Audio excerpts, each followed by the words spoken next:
Welcome back to my YouTube channel. Kembali lagi bersama saya Chris Tepuh. Dalam video kali ini mungkin sudah masuk ke dalam review yang akan saya berikan untuk MacBook Pro M1 Pro yang beberapa waktu lalu sudah saya unboxing ya teman-teman. Dan mungkin teman-teman juga sudah lihat videonya. Di dalam video kali ini saya akan sedikit mengupas ya di mana bagian-bagian yang paling saya suka dari MacBook ini dan mana bagian yang mungkin nggak terlalu saya sukai dari MacBook ini. Ikutin video ini dari awal sampai dengan akhir. Kalau kalian suka dengan video ini, jangan lupa kasih like. Bantu saya juga untuk subscribe channel ini supaya kalian selalu dapat video-video terbaru, dapat updatean video terbaru dari saya. Jangan lupa untuk nyalakan lonceng notifikasi. Kalau kalian juga punya pertanyaan-pertanyaan, kalian bisa tuliskan di kolom komentar. Kita langsung saja.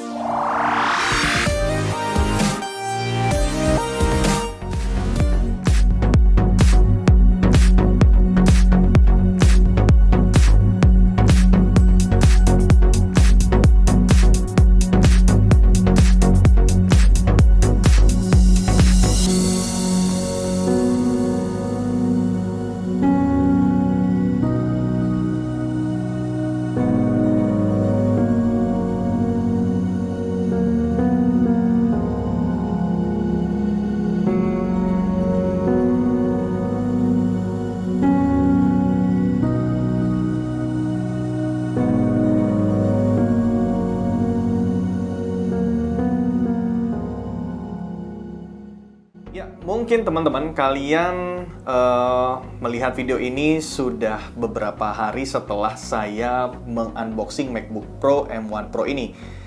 Mungkin di video ini kalian juga sudah nonton sebelumnya.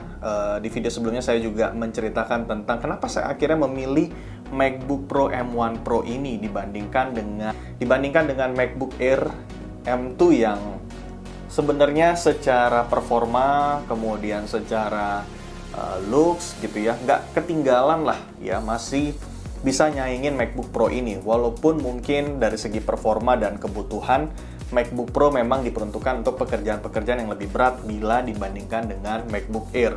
Nah, di dalam video kali ini kita akan bahas teman-teman apa saja sih yang benar-benar membuat saya tertarik dengan MacBook ini.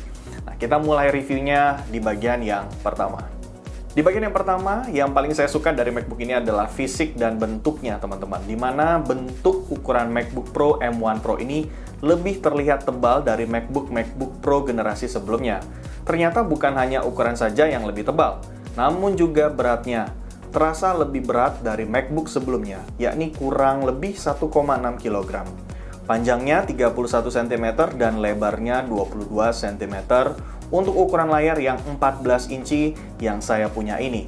Jadi untuk ukurannya pun sebenarnya saya suka sekali karena ukurannya compact banget. Dan kalau kalian suka kerja di luar ruangan, atau misalnya kalian sambil ngafe, atau kalian sambil ya mungkin di mall gitu ya, bentuknya ini enak banget untuk dibawa kemana-mana, terutama untuk ukuran 14 inci yang saya punya ini teman-teman. Kita masuk ke bagian yang kedua. Bagian yang kedua yang saya juga suka dari MacBook Pro ini adalah speaker atau audionya teman-teman.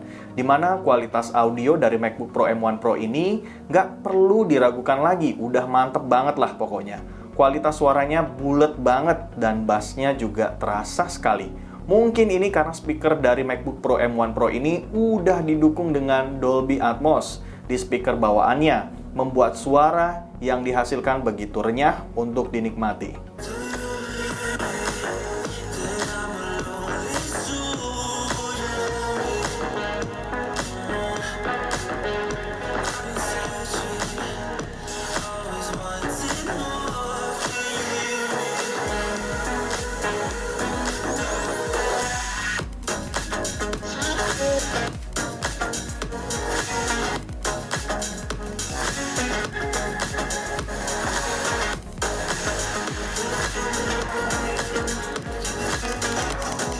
Nah, untuk speaker dan audionya ini pasti sangat membantu banget buat kalian yang mungkin sering ngedit dengan MacBook ya. Apalagi biasanya kalau kita ngedit kan pasti butuh speaker yang punya akurasi gitu ya, atau punya kualitas yang membantu sekali untuk kita ngedit gitu ya teman-teman. Dah, untuk MacBook Pro M1 Pro ini Salah satunya juga yang saya suka adalah speaker dan audionya yang benar-benar memanjakan banget, apalagi buat kalian yang juga suka menikmati konten media seperti nonton video, nonton film, atau dengerin lagu dan segala macam. MacBook Pro M1 Pro ini punya suara yang luar biasa sekali karena sudah didukung dengan Dolby Atmos. Kita lanjut ke bagian yang ketiga. Di bagian yang ketiga, layar monitor dari MacBook Pro M1 Pro punya layar Liquid Retina HDR dengan ukuran 14,2 inci, terutama untuk yang saya punya ini ya teman-teman. Dia juga punya resolusi 3024 x 1964 pada 254 pixel per inci.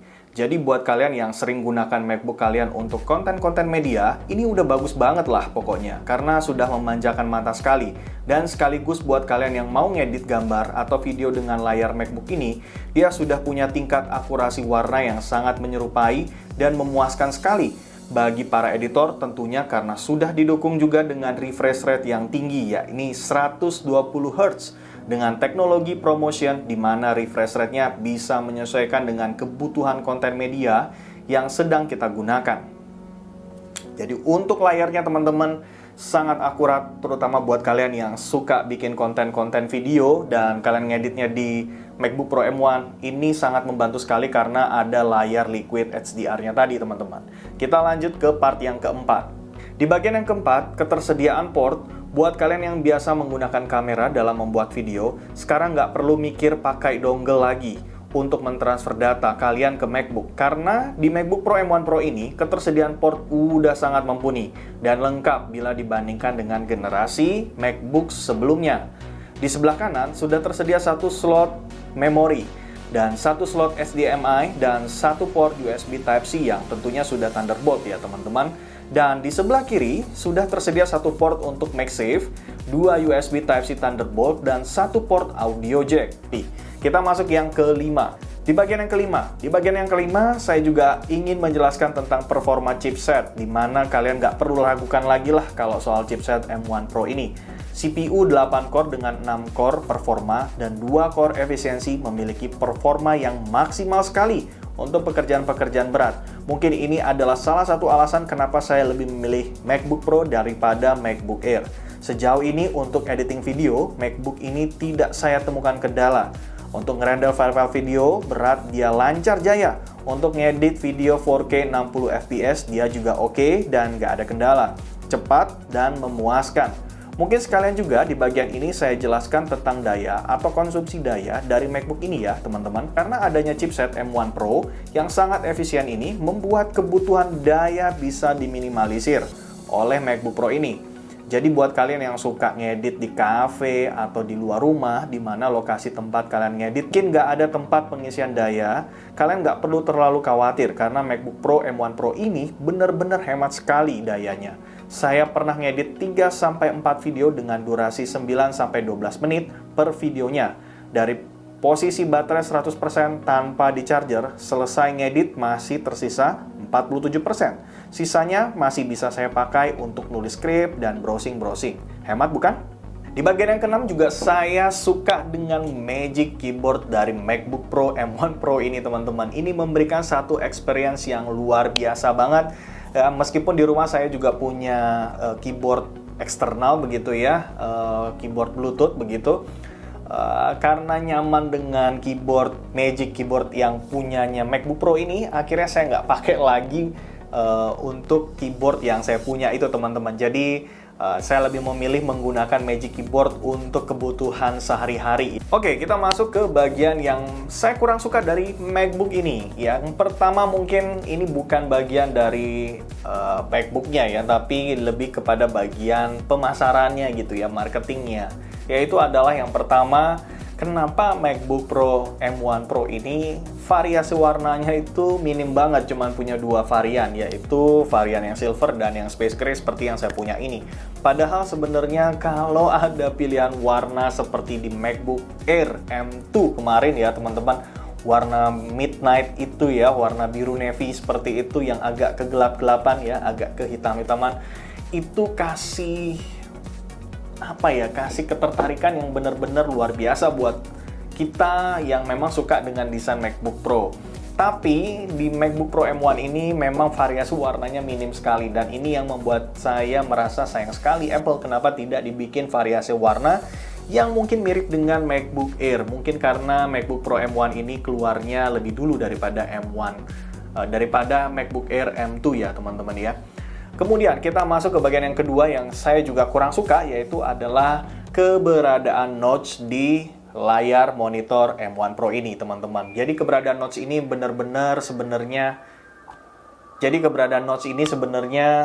sih ini bagus ya. Bagusnya dalam artian kalau orang lihat MacBook kita dan melihat ada notch, pasti dia tahu bahwa ini adalah MacBook Pro yang kita punya ini adalah MacBook generasi terbaru.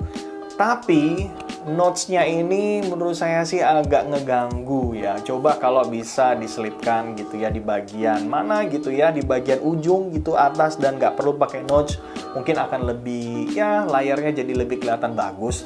Tapi ini selera ya teman-teman. Menurut saya ini adalah hal yang tidak bisa dilepaskan dari si usernya sendiri. Jadi pastinya ya, ini masalah selera ya. Kalau saya merasa notch ini agak ngeganggu.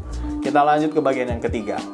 Bagian yang ketiga adalah tidak tersedia USB Type A. Sebenarnya USB Type A ini masih sangat penting sekali keberadaannya, karena kan sekarang USB juga atau flash disk ya juga sekarang masih ada yang Type A ya. Malah kebanyakan masih Type A. Jadi kalau kita mau colok flash disk ya tetap aja kita mesti pakai dongle. Kita lanjut yang terakhir. Yang terakhir adalah harganya yang benar-benar mahal. Mungkin ini bukan hanya saya saja yang berkomentar demikian, tapi kita semua, apalagi kalau kita lagi nggak pegang duit atau nggak punya uang, pasti ngerasa bahwa MacBook Pro ini mahal ya teman-teman. Tapi ini kembali lagi, ini adalah hal yang relatif. Siapa saja bisa merasakan demikian. Ya, tapi kalau kalian memang gunakan untuk pekerjaan-pekerjaan yang produktif, ya misalnya seperti saya hari ini, ya saya masih menggunakan MacBook Pro M1 ini untuk kebutuhan-kebutuhan konten, untuk bikin konten, untuk ngedit video, untuk ngedit foto, tentu ini akan sangat membantu pekerjaan saya. Tapi untuk kalian yang mungkin pekerjaannya agak-agak ringan gitu ya, mungkin membeli MacBook Pro M1 Pro ini terasa sangat mahal gitu ya, dan memang ini masih relatif juga ya teman-teman ya. Tapi untuk keberadaan harganya sendiri menurut saya ini masih cukup kemahalan gitu ya kalau dibandingkan dengan MacBook Pro dengan generasi yang sebelumnya. Oke teman-teman, mungkin itu dia review singkat aja dari saya. Nanti juga setelah 30 hari pemakaian mungkin akan saya buatkan reviewnya lebih lengkap lagi kepada teman-teman. Mudah-mudahan juga ini bisa jadi referensi buat teman-teman yang mau beli MacBook gitu ya. Buat teman-teman yang mau masuk ke dalam ekosistemnya Apple, mungkin ini juga bisa jadi pertimbangan buat teman-teman semua. Terima kasih buat teman-teman yang sudah nonton video ini dari awal. Jangan lupa juga untuk nonton video saya yang sebelumnya, kenapa saya membeli MacBook Pro M1 Pro ini dibandingkan dengan MacBook Air M2. Terima kasih buat teman-teman yang juga sudah kasih komentar, yang kemarin juga kasih pertanyaan-pertanyaan mengenai MacBook Pro M1 ini. Ya, jangan lupa untuk subscribe, bantu saya terus untuk memperbesar channel ini. Kasih like kalau kalian suka dengan video ini. Dan jangan lupa juga untuk nyalakan lonceng notifikasi. Saya Chris Tepu, sampai jumpa.